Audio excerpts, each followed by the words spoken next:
প্রত্যেকটা সংসারে প্রত্যেকটা গৃহিণীদের অনেক বেশি বুদ্ধিমতী হতে হয়।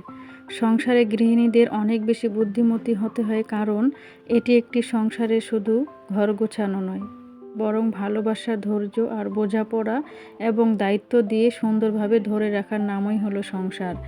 একজন বুদ্ধিমতী গৃহিণী জানেন কখন চুপ থাকতে হয় আর কখন কথা বলতে হয়, আর কিভাবে ছোট ছোট সংসারের মধ্যে যে সমস্যাগুলো হয় সেই সমস্যাগুলোকে শান্তভাবে সামলাতে হয়। তিনি সংসারের খরচ থেকে শুরু করে পরিবারের সবার মন মানসিকতার দিকেও কিন্তু অনেক বেশি খেয়াল রাখেন। সংসারের সুখ ধরে রাখার জন্য সবার মন মানসিকতার দিকেও খেয়াল রাখেন।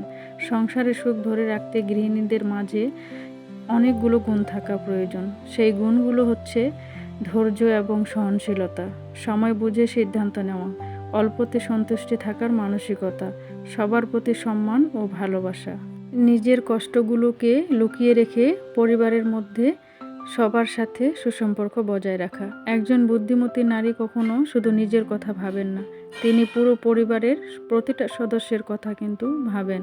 তাই তো বলা হয় একজন ভালো গৃহিণী পুরো সংসারকে সুন্দর করতে পারে। তবে গৃহিণীরা যদি নিজেরা ভালো না থাকে তাহলে কিন্তু পরিবারের সদস্যদের কখনো ভালো থাকতে পারবে না, কখনো ভালো রাখতে পারবে না। সেই জন্য সবার আগে গৃহিণীদের ভালো থাকতে হবে। গৃহিণীরা ভালো থাকলে তার পুরো সংসারটা ভালো থাকবে।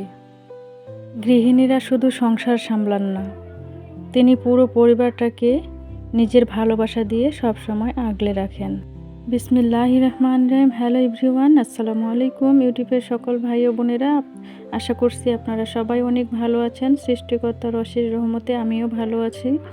তাই তো চলে এসেছি আজকে নতুন দিনের সাথে আরেকটি ভিডিও নিয়ে। আশা করছি আপনারাও আমার এই ভিডিওটির সাথেই থাকবেন। আর আমি সকাল সকাল অনেকগুলো কাপড় ধুয়েছিলাম, তো সেই কাপড়গুলো কিন্তু আমি এখন রোদে দিয়ে আসলাম, আপনারা দেখতেই পেয়েছেন। আর এখন কিন্তু আমি চলে এসেছি আমার ঘরের কাজ করার জন্য। আর আমাদের এদিকে কিন্তু প্রত্যেক দিন বৃষ্টি হচ্ছে অনেক পরিমাণে, কয়েকদিন থেকে কিন্তু রোদের দেখা মিলছে না। আর রাতে এত পরিমাণে ঝড় বৃষ্টি হচ্ছে সেটা কিন্তু আর বলার অপেক্ষায় নেই। প্রচণ্ড মুষলধারে বৃষ্টি পড়তেছে প্রত্যেক রাতেই। তো আজকেও কিন্তু তার ব্যতিক্রম কোনো কিছু নয়, অনেক পরিমাণে বৃষ্টি হয়েছে। আর আমি কি করি, যেই কাপড়গুলো ভেজা থাকে সেই ভেজা কাপড়গুলো কিন্তু আমি সন্ধ্যাবেলাতেই আমার যে খাটের স্ট্যান্ডটা আছে সেখানে কিন্তু আমি শুকাতে দেই। আসলে আকাশ কখন খারাপ কখন ভালো সেটা তো আর বলা যায় না, ঢিপ করে রাখলে তো সেই কাপড়গুলো অনেকটা গন্ধ লাগে। তো সেই কারণে আমি কিন্তু প্রত্যেকটা কাপড়, যে ভিজা কাপড়গুলো সেগুলো আমি কিন্তু খাটের স্ট্যান্ডের মধ্যে শুকাতে দিই। আর আমার খাটের স্ট্যান্ডটা কিন্তু লোহা দিয়ে বানানো, আমার হাজব্যান্ড বানিয়েছে। তো সেইখানে কিন্তু অনেক ভারী ভারী কাপড়ও দেওয়া যায়। তো আমার কিন্তু অনেকটাই সুবিধা হয়ে গিয়েছে। তো সেই কাপড়গুলো যে রাতে দিয়েছিলাম শুকাতে স্ট্যান্ডের মধ্যে, তো সেই কাপড়গুলো কিন্তু শুকিয়ে গিয়েছে। আর যদি আমি ঢিপ করে রাখতাম তাহলে কিন্তু শুকাতো না, সারা রাত ফ্যানের বাতাসে কিন্তু শুকিয়ে গিয়েছে। আর এই যে দরজার পিছনে হ্যাঙ্গিং করে দিয়েছিল আমার হাজব্যান্ড, এটাও কিন্তু ওর হাত দিয়ে বানানো। আর আমি এখানে কিন্তু আমার ছোট্ট মেয়ের কাপড় রাখি, সুবার কাপড়। তো ওর কাপড়গুলো, পরার যে কাপড়গুলো ওগুলো এখানে রাখি। আর আরেকটা রুমের দরজার পিছনে ওখানেও কিন্তু একটা হ্যাঙ্গিং আছে, ওখানে কিন্তু আমার হাজব্যান্ড যে পরার কাপড়গুলো প্রত্যেকদিন কাজ করে, তো সেই কাপড়গুলো কিন্তু ওখানে রাখা আছে। আর আমি কিন্তু এখন কাপড়গুলো গুছিয়ে নিলাম। আর দেখলেন যে আমি মশারিগুলো খুলে নিয়েছি। তো এই রুমের মশারিটা খুলেছি আর পাশের রুমেরও মশারিটা খুলে নিয়েছি, আজকে মশারিটা ধুবো। তো আসলে কয়েকদিন থেকে ভেবেছিলাম যে ঘরগুলো রং করা হবে, সেই জন্য ঘরের কাজটা ঠিক সেইভাবে আর কি ধরি নাই ঈদ উপলক্ষে। তো এখন যেই মিস্ত্রি আর কি কাজ করতে চেয়েছিল, তো তারা সময় দিতে পারছে না, তো সেই কারণে কিন্তু ঈদের পরে করা হবে। তো এখন তো আর আমার কাজ ফেলে রাখলে চলবে না। আমি ভেবেছিলাম যে ঘরগুলো রং করলে তখন তো আর আমার কোনো কিছু নাড়তে হবে না, তো এমনিতেই সব কিছু চকচক হয়ে যাবে আর গুছিয়েও নিতে পারবো। তো সেটা আর হলো না, এখন তো আমার কাজ আমাকে করতেই হবে। তো মশারিগুলো কিন্তু খুলে নিয়েছি, আজকে ধুয়ে দিব, রোদ নেই, তারপরেও বাতাসের মধ্যেই কিন্তু মশারিগুলো শুকিয়ে যাবে। আর আজকে আমি আমার ফ্রিজটা পরিষ্কার করব, সেই জন্য কিন্তু সকাল সকাল উঠে আমি রান্নাটা করে নিয়েছি, খাওয়া দাওয়া করেছি। আর আমার হাজব্যান্ডও কিন্তু আজকে তাড়াতাড়ি চলে গিয়েছে। আর আমি কিছু থালা বাসন ছিল সেগুলোও কিন্তু ধুয়ে নিলাম। ধুয়ে নেওয়ার পরে আমি তো বিছানাগুলো গুছিয়ে এখন কিন্তু ঘরটাকে ঝাড়ু দিব। আর যে কাপড়গুলো ছিল, ময়লা কাপড়গুলো বা মশারিগুলো, সেগুলো কিন্তু আমি ভিজিয়ে দিয়ে এসেছি। তো রুমটাকে ঝাড়ু দিয়ে তারপরে কিন্তু আমি যাব কাপড় ধুতে। আর যখন শুকাতে দিই কাপড়গুলো তখন তো সেই ভিডিওটা আপনাদেরকে আগেই দেখিয়ে দিয়েছি। আর এখন আমি ঘরটা ভালোভাবে ঝাড়ু দিয়ে নিচ্ছি। আসলে ঈদ উপলক্ষে আমাদের গৃহিণীদের কিন্তু ব্যস্ততা অনেক বেশি বেড়ে গিয়েছে। প্রত্যেকটা সংসারে যার যেরকম অবস্থান থেকেই আমরা থাকি না কেন, ঈদের একটা প্রস্তুতি আছে আমাদের গৃহিণীদের।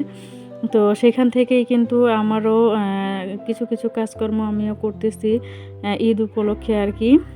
তো আজকে আমি সেই ঈদ উপলক্ষে আর কি ফ্রিজটা খুব ভালোভাবে ডিপ ক্লিন করে নিব, সেটা কিন্তু আপনাদের সাথে একটু শেয়ার করব। সংসারের অন্যান্য যে কাজগুলো, রান্না করা, খাওয়া দাওয়া করা, থালা বাসন মাজা, কাপড় ধোয়া, ঘরটা গুছিয়ে ঝাড়ু দেওয়া, সব কাজ কিন্তু আমার হয়ে গিয়েছে। যেহেতু ফ্রিজটা পরিষ্কার করব আর এটা হচ্ছে এক্সট্রা কাজ, সেই কারণে কিন্তু অন্য কোনো কাজ আমি রাখি নাই। আর সব কাজগুলো শেষ করে এখন কিন্তু আমি ঠান্ডা মাথায় আমার ফ্রিজটাকে ডিপ ক্লিন করে নিব। আর ফ্রিজের যে জিনিসগুলো ছিল সেগুলো কিন্তু আমি বের করে রেখেছি। তো বের করে নিয়ে এখন ফ্রিজের মধ্যে যে বরফগুলো ছিল সেই বরফগুলো কিন্তু আমি খন্তা দিয়ে সুন্দরভাবে কিন্তু উঠিয়ে নিচ্ছি। আর বরফগুলো কিন্তু এখন আমি উঠাচ্ছি। আর খুব পরিমাণে যে বরফ সেটাও কিন্তু হয় নাই, কারণ হচ্ছে রোজার ঈদে আমি পরিষ্কার করেছিলাম।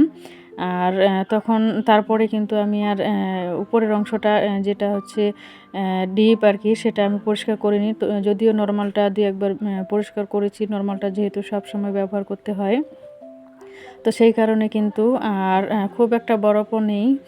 যতটুকু আছে সেগুলো কিন্তু আমি খন্তা দিয়ে এখন উঠিয়ে নিচ্ছি। আর ফ্রিজটা কিন্তু আমি রাতের বেলাতেই অফ করে রেখেছিলাম, কারণ হচ্ছে রাতে অনেক পরিমাণে ঝড় বৃষ্টি হচ্ছিল। তো আকাশও কিন্তু বিদ্যুৎ চমকাচ্ছিল খুব পরিমাণে, তো তখনই কিন্তু অফ করেছি। আর কিন্তু ফ্রিজের লাইনটা আমি চালু করি নাই। তো সেই কারণে কিন্তু বরফগুলো অনেকটা গলে গিয়েছে। তো অনেকটা সুবিধা হয়েছে আমার জন্য আর কি। আর আজকে সেই জন্য কিন্তু সকাল সকাল আমিও ফ্রিজটা পরিষ্কার করার কাজে লেগে পড়লাম। তো আসলে ফ্রিজটা পরিষ্কার করতে কিন্তু আমার অনেক বেশি সময় লেগেছিল, যেহেতু আমি ধীর স্থিরভাবে ঠান্ডা মাথায় আমার কাজটা আমি করেছিলাম আর কি। জানি না ভিডিওটির মধ্যে যারা যারা আছেন একটা লাইক দেননি, অবশ্যই একটা লাইক দিয়ে বাকি ভিডিওটুকু কন্টিনিউ করবেন। আর যদি আমার এরকম সাদামাটা লাইফস্টাইল ভিডিও আপনাদের কাছে ভালো লাগে, প্লিজ চ্যানেলটি সাবস্ক্রাইব করে আমার পাশেই থেকে যাবেন। তো আপনাদের সুন্দর সুন্দর কমেন্ট দেখলে কিন্তু অনুপ্রেরণা জাগে সামনে ভালো কিছু করার জন্য। তো আমি উপরের অংশটা ফ্রিজের যে ডিপটা সেটা কিন্তু আমি বরফগুলো ভালোভাবে ছুটিয়ে নিলাম। তো বালতির মধ্যে নিয়েছি। আর এখন যে নর্মালের যে জিনিসগুলো আছে, নেটগুলো আছে, সেগুলো কিন্তু আমি বের করে নিলাম। তো নিয়ে এই যে চলে আসলাম, আমি এখন উপরের অংশটা আগে পরিষ্কার করে নিব। আমি একটা কৌটার মধ্যে কিন্তু অনেকটা হুইল পাউডার নিয়েছি, নিয়ে একটা মশারির যে জালগুলো আছে সেগুলো কিন্তু নিয়েছি। তো আমি কিন্তু সবসময় এইভাবেই ফ্রিজটা পরিষ্কার করি, একেবারে আমরা যেভাবে থালা বাসন মাজি তো সেইভাবেই কিন্তু আমি মেজে নিই ফ্রিজটা ভালোভাবে। একেবারে উপরের অংশ, ভিতরের অংশ, বাইরের অংশ সবগুলোই কিন্তু আমি এইভাবেই কিন্তু মশারির জালটা দিয়ে ভালোভাবে ঘষে ঘষে মেজে নিই।